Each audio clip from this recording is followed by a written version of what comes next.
인간은 두 가지의 본능을 지니고 있다. 그것은 자기 보호와 자기 보존이다.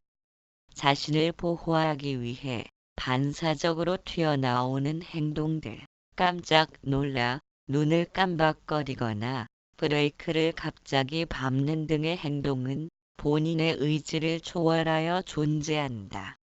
자기 보존은 배우자를 찾아 종족을 이어가고 자신의 울타리를 단속하면서 타인으로부터 공격과 위협을 받지 않도록 지켜나가려는 본능이다.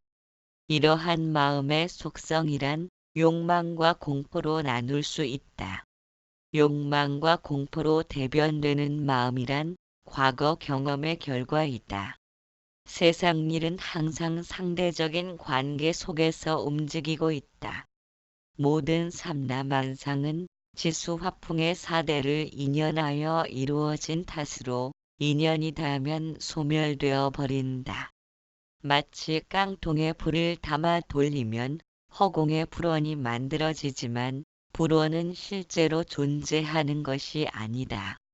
불이 꺼지면 불원도 사라지고 만다. 그런데도 우리는 불과 불원을 달리 보고 있다. 모양이 같지 않기 때문이다.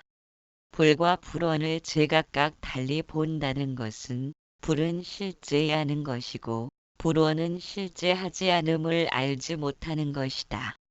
결국 눈에 보이고 귀에 들리는 것만으로 판단의 기준을 잡았기에 불을 돌리면 불원이 만들어진다는 사실을 도외시하는 것이다. 물론 경험을 통해 불과 불원이 모양은 다르지만 같다는 것을 안다. 그러나 작용을 통해 나타난 마음과 마음이 나타날 수 있는 참성품과의 관계에 대해서는 다를 바 없음을 여전히 감잡지 못하고 있다. 그래서 취하는 행동이 이 마음을 버리고 저 마음을 찾는 것이다. 그것은 불을 돌리면 불원이 만들어지는데도 불과 불원을 따로 구하려는 것과 같다. 이것이 상대적인 세계를 의미한다. 마음은 눈이 보고 귀가 듣고 혀가 맛본 것 등으로 기억된 정보가 마음을 구성하고 있다. 그것은 마치 불원처럼 자체가 없는 속성을 지녔지만 그 마음을 붙들고 살다 보니 정작 불원을 일으키는 불에 관해서는 깜깜무소식이다. 이것과 저것이 모여 이루어진 것을 상대적인 세계라 하고 단 한 가지의 독립적인 개체만으로 이루어진 것을 절대적인 세계라고 한다. 언어는 상반되는 개념을 안고 태어났기에 상대적인 세계의 산물이다. 상대적인 세계란 어느 한쪽의 세력이 닿으면 변하고 멸하는 속성을 지니고 있다. 설탕과 물이 모여 설탕물이라 부르지만 물이 증발하고 나면 사라지므로 설탕물이란 본래부터 있는 것이 아니다. 티끌조차도 이것과 저것이 모여 이루었기에 잘게 부술수록 작아지며 결국 흔적 없이 사라진다. 그러나 절대의 세계는 그렇지 않다. 독립적인 개체로 이루어진 것이라 변하거나 멸하지 않는다. 절대적인 세계는 허공과 같다. 허공은 이것과 저것으로 이루어진 것이 아니다. 그렇기에 허공을 부수거나 잘게 쪼갤 수 있는 방법은 없다. 우리가 참성품이라 부르는 것은 상대적인 세계에 속한 산물이 아니다. 참성품은 변함없이 한결같기에 그럴 것이다. 그러나 찾고 구하는 마음은 참성품이 아니다. 그렇기에 참성품을 찾고 구하려는 그것은 변하고 사라지면서 생멸하는 속성을 지니고 있다. 그 마음으로는 아무리 참성품을 찾고자 둘러본들 발견될 수가 없다. 왜냐하면 참성품이란 스스로 존재하는 절대적인 세계의 산물이며 찾고 구하는 마음은 언어로 길들여진 상대적인 산물인 까닭에 존재의 차원이 서로 다르기 때문이다. 그것은 마치 꿈속에서 꿈꾸는 주체를 찾으려는 것과 같다. 비록 꿈속에 나와 잠든 내가 동일인이라 해도 존재의 차원이 다르기 때문에 둘은 서로를 만날 수 없다. 그렇게 있다와 없다, 좋다와 나쁘다는 등의 반대적 개념을 지닌 상대적인 세계를 벗어나야 비로소 참성품을 접할 수 있다. 그러나 참성품을 찾고자 상대적인 세계를 벗어나려 버둥거려도 가능한 일이 아니다. 꿈에서 먹던 사과를 깨어나서도 찾는다면 사과는 찾을 수 없다. 본래 사과는 있는 것이 아니기 때문이다. 마음도 그와 같다. 본래 있는 것이 아닌 마음을 통해 참성품을 얻고 구하려는 것은 불은 떼어놓고 불원만을 구하려는 것과 같다. 언어적 관념으로 이루어진 마음의 상대적인 세계로서 절대 관념을 성취하려는 것은 있을 수 없는 일이다. 그렇기에 절대적인 진리를 성취하고자 행하는 모든 노력과 촉구는 궁극적인 진리와는 어긋날 뿐이다. 우리 자신이 상대적인 세계로 너무 깊이 젖어 들었기 때문에 모든 노력을 쉬는 것, 모든 추구를 거두어들이는 것 이상의 정신 수련은 존재하지 않는다. 자꾸 앞으로 달려나가려는 마음을 거두어들이는 것이 상대적인 세계를 초월하는 지혜의 밝은 빛이다.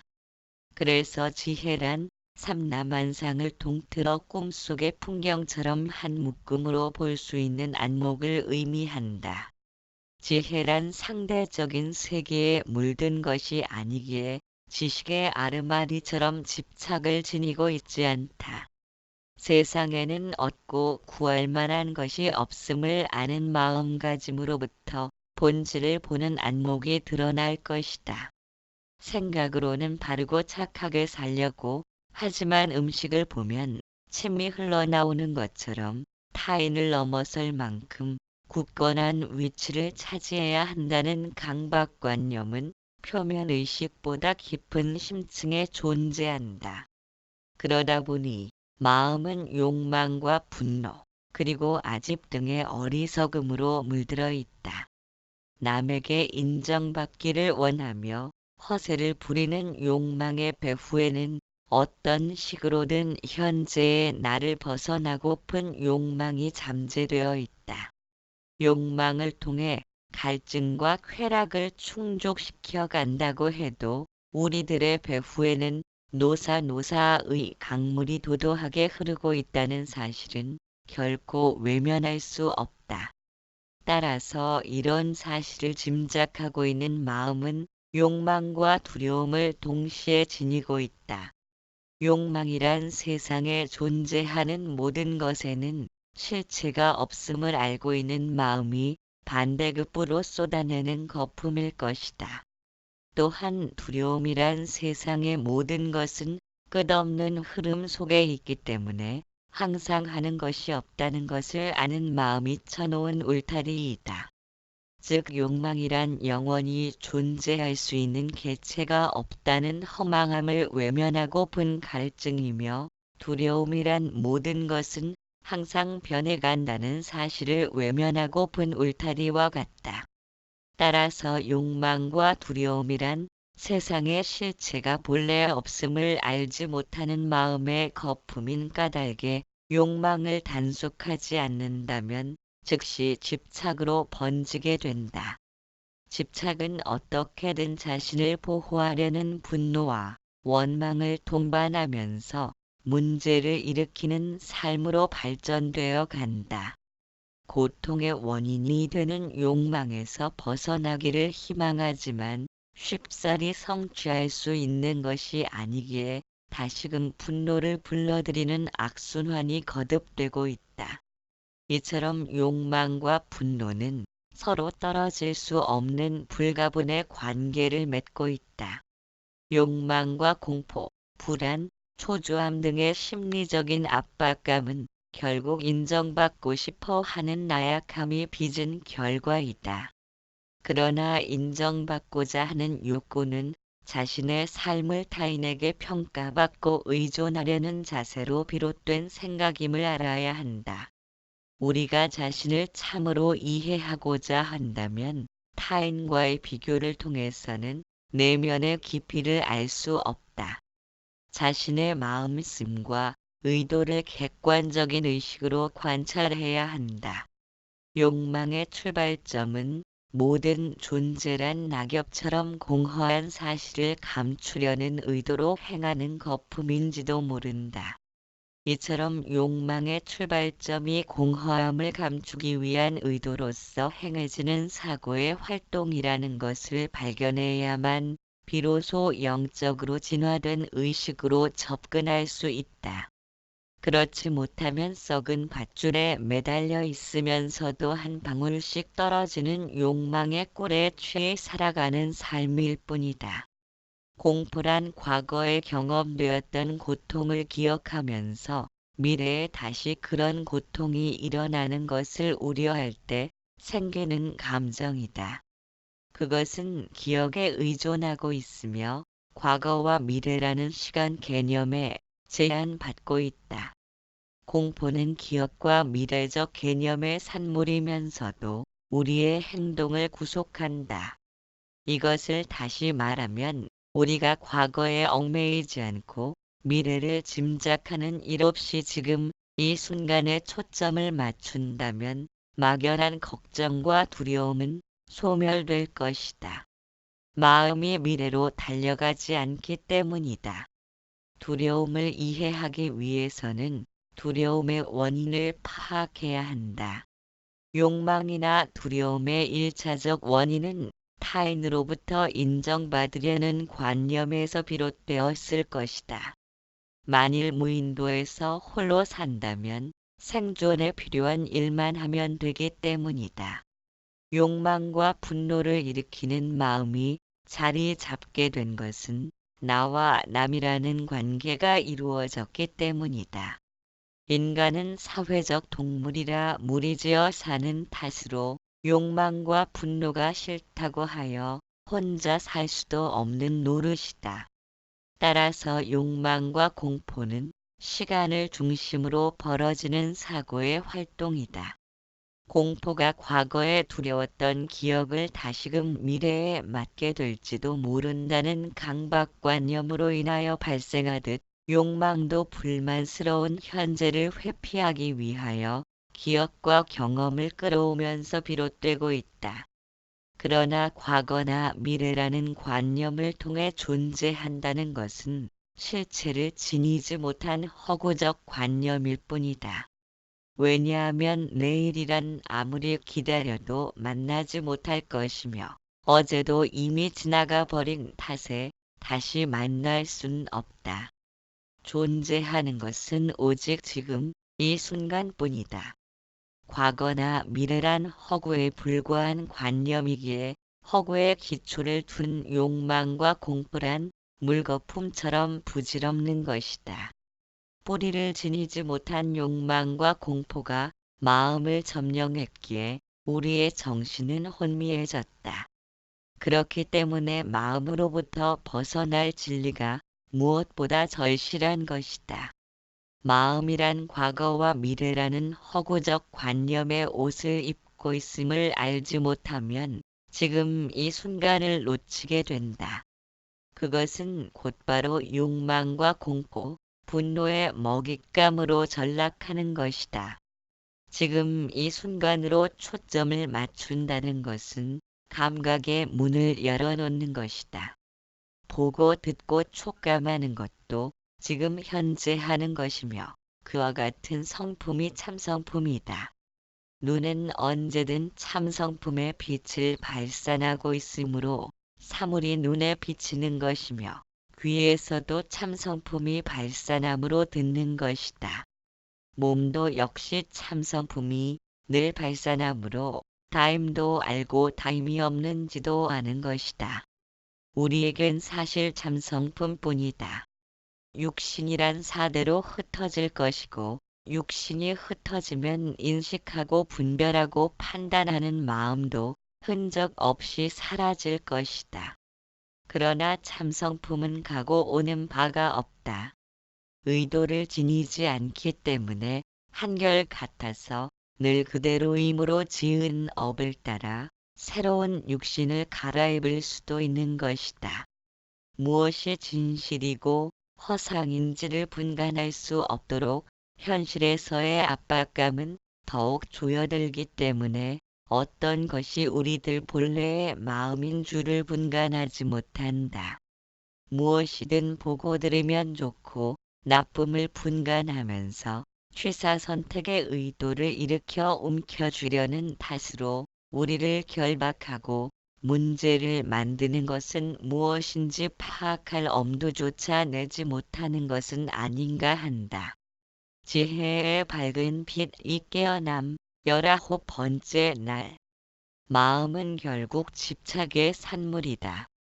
생명체가 목숨을 받게 된 것은 집착이란 씨앗을 잉태했기 때문이다. 보다 많은 것들을 소유하려는 욕구는 인정받고 과시하고 싶다는 욕망의 기본적인 표현이다. 그러나 지나친 소유 심리는 결국 소유물에 소유당하는 역전 현상이 일어나는데도 분수에 맞도록 적절히 소유하기란 대단히 어렵다. 욕망은 끝없이 불타오르는 습성을 지녔기에 스스로 만족함을 실천하기란 참으로 어려운 일이다. 몸과 마음의 집착이 그물처럼 퍼져 있으면서 함께 움직임으로 욕망을 벗어던지고 집착을 떨치고 싶어도 쉬운 일이 아니다. 그 또한 욕망의 표현이기 때문이다. 그래서 배움이나 교육을 통해 자신의 내면을 살피고 마음을 관찰하지 않는다면 자신의 한계를 넘어설 수 있는 차원 높은 의식의 경지로는 진화될 수 없다. 마음의 깊은 심층에서 존재하는 사고자는 선택, 판단, 분별을 행할 때 항상 나의 입장, 나의 조건 등에 의존해서 생각을 일으키고 있다. 따라서 마음은 아상 중심의 활동을 지녔기에 스스로를 아상의 한계에 가두고 만다. 나와 내 것을 고집하는 마음은 늘 변해가는 세상의 벽에 부딪혀 슬픔을 잉태할 수밖에 없다. 그렇기에 세상을 빈 것으로 보는 안목을 길러야 한다. 세상이 본래 비었기에 나와 내 것을 고집할 필요가 없으며 나와 내 것이 없는데 이것과 저것을 선택하기 위한 고민도 필요치 않다. 그와 같은 선택 없는 삶이란 하고자 하는 의도를 떨침으로써 삶이 스스로 지나쳐 가도록 자신을 열어놓는 것이다. 그러한 삶의 방식은 삶이 스스로 운행하고 있으며 삶의 인도를 받는 것이다. 개체로서의 나는 사라지고 세상과 전체를 이룬 모습으로 존재하게 된다. 세상은 끝없이 흘러가고 또 변해감을 올바르게 인식한다는 것은 곧 마음의 본성을 이해하는 것이다. 강물에 발을 담근다 해도 이미 흘러간 탓으로 같은 강물은 아닌 것처럼 우리의 몸과 마음도 매 순간 달라지는 변화 속에 살아가고 있다. 이러한 변화에 저항하려는 것이 집착이다. 존재하는 것은 지금 이 순간뿐인데도 우리의 생각은 항상 과거와 미래로 움직이고 있다. 좋고 나쁜 견해와 의도를 통해 생겨나는 욕망과 분노로 인하여 지금 이 순간을 놓치고 있다. 그런 까닭의 흐름을 지닌 존재의 본질과 대항하려는 집착을 일으키는 것이다. 집착으로 인하여 삼라만상에 대하여 애착과 원망을 드러내고 있다. 생각은 생각의 꼬리를 물면서 온갖 망상으로 내면은 부풀려진다. 내면이 망상으로 들어찼다는 것은 구름만 보고 허공은 보지 못함과 같다. 그러다 문득 구름 틈새로 비친 티 없이 맑은 창공이 눈에 띈다. 하늘에는 구름만 있는 것이 아니라 저처럼 맑고 투명한 빛을 내는 창공이 있음을 알게 된다. 허공과 구름의 관계를 통해서 무엇이 주체이고 객체인가를 살피게 된다. 주체란 나그네가 왔다가도 변함없이 자리를 지키고 있으며 객체란 왔다 사라지는 존재를 말한다. 구름은 눈에 보이기에 주체인 줄 알다가 창공을 보고는 변함없이 자리를 지키는 주체였음을 알게 된다. 뒤바뀐 주체가 바로 선 것이다. 구름은 객체인 나그네가 되었다. 생겼다 사라졌다를 반복하는 까닭이다. 구름은 허공으로 숨었다가 때가 되면 나타나곤 한다. 그렇다면 구름은 허공과는 전혀 별개의 것이 아니다. 구름이란 허공의 나타남이기도 하다. 하늘에는 허공과 구름이 있는 줄 알았지만 알고 보면 전부가 허공일 뿐이다. 구름을 보면서도 허공을 볼 수 있는 안목을 지닌 것이다. 마음을 거짓된 마음이라고 깎아내렸지만 구름과 허공을 통으로 보는 안목이 생기면 마음과 참성품이 서로 다른 무엇이 아니라는 사실에 눈뜨게 된다. 마음이란 바로 참성품이 모습을 드러낸 것이다. 구름 틈새로 비친 창공을 보고 그것이 주체인 줄 알았지만 객체인 구름을 치워버리기에 여념이 없다면 주체를 비록 알았지만 깨닫진 못한 것이다. 구름을 보면서 바로 그 자리에 주체인 허공이 자리하고 있음을 알아야 한다. 그것이 주체를 바로 안 것이다.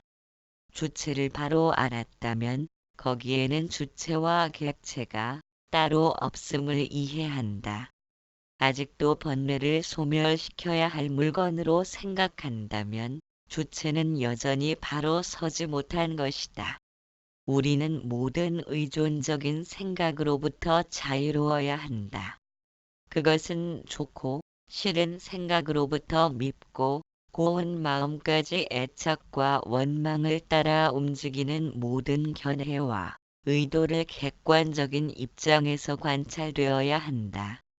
비록 몸과 마음은 바쁘게 움직이더라도 자신을 타인처럼 객관적인 상태에서 관찰하는 주시자는 자신과 동떨어진 입장에서 살필 수 있어야 한다. 내면의 지켜봄을 생활화한다고 해서 생활에 손실을 입거나 장애가 생기는 것은 아니다. 오히려 더욱 깨어있는 지성으로 이끌어준다. 또한 상대방의 말을 조의 깊게 듣는 자세야말로 우리가 지녀야 할 최고의 덕목인 것이다. 인간이란 끝없는 고통의 늪으로부터 벗어나기 위한 노력을 의미한다. 그것은 마음이 본래 없는 허망한 물건이라는 사실을 알아차림에서부터 시작될 것이다. 고통이 존재하는 것도 그와 같은 메시지를 전하려는 것인지도 모른다. 만일 인간에게 고통이 존재하지 않았다면 고통 없는 진리의 세계로 거듭나려는 꿈은 엄두도 내지 못했을 것이다. 무수한 생명체 중에서 오직 인간만이 고통을 겪으며 그것을 극복하기 위한 노력을 통해 절대 관념의 세계로 들어설 수 있다. 들어선다는 것은 이 상태에서 저 상태로 바뀌는 것이 아니라 이 상태가 곧 저 상태임을 아는 것이다. 의식은 마음의 얕은 층에서 움직이는 관계로 쉽게 알아차릴 수 있지만 일정한 방식으로 생각이 흐르도록 틀 잡혀있는 사고자는 쉽게 발견할 수 없다. 그러나 발견할 수 없다고 해서 존재하지 않는 것은 아니다.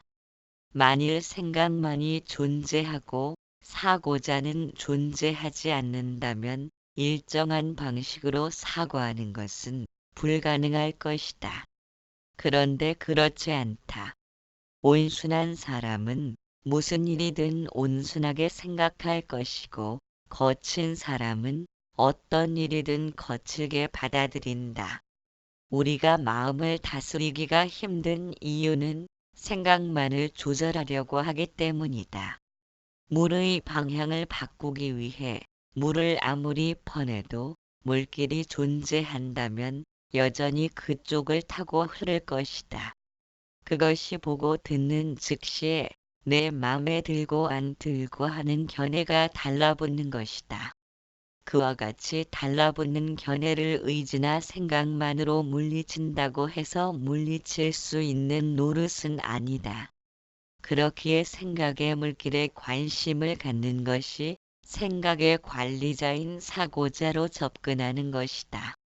마음의 깊은 층에 숨어 모습을 드러내지 않는 사고자는 생각을 관리하며 틀에 잡혀 있다.